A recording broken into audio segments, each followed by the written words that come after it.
Nous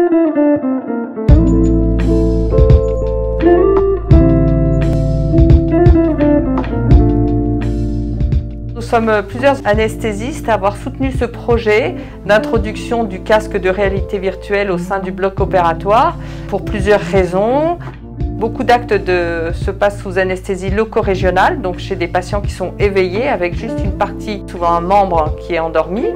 Donc le temps peut paraître parfois long pour ces patients, même s'ils n'ont pas mal.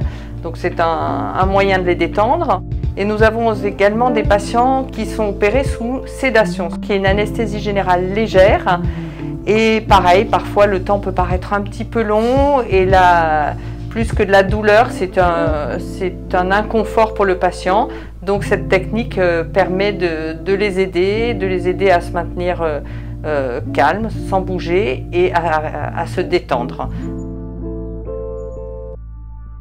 Chez le patient, on va dire stressé, le patient angoissé qui accepte le casque de réalité virtuelle, parce que certains ne l'acceptent pas, et qui le tolère bien, on le sent complètement, on le sent vraiment se relâcher, on le sent complètement en phase avec ce qui lui est proposé, et il s'endort dessous. Il arrive même à s'endormir, et c'est vrai qu'après, souvent ils sont étonnés du temps qui est passé.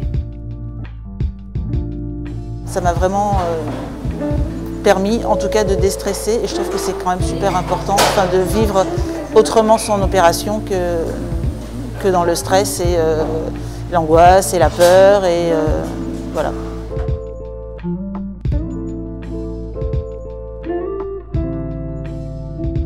Les patients n'ont jamais utilisé cette technique auparavant, donc pour eux c'est complètement novateur, ce qui apporte vraiment une vraie touche de modernité et puis un peu d'avant-garde à nos prises en charge.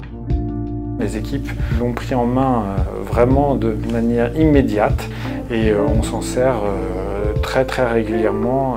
Très clairement, on trouve que depuis qu'on a ce casque, les chirurgies se passent mieux et surtout les équipes se fédèrent autour du patient.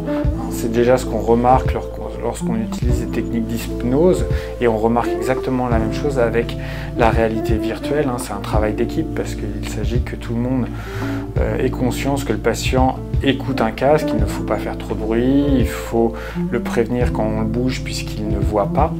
Donc c'est vraiment un travail d'équipe et ça fonctionne très bien.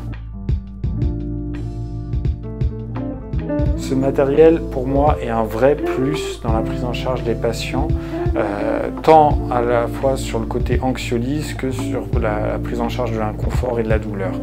Donc, certes, on peut toujours faire autrement, mais ça apporte vraiment un plus dans les prises en charge de ces patients.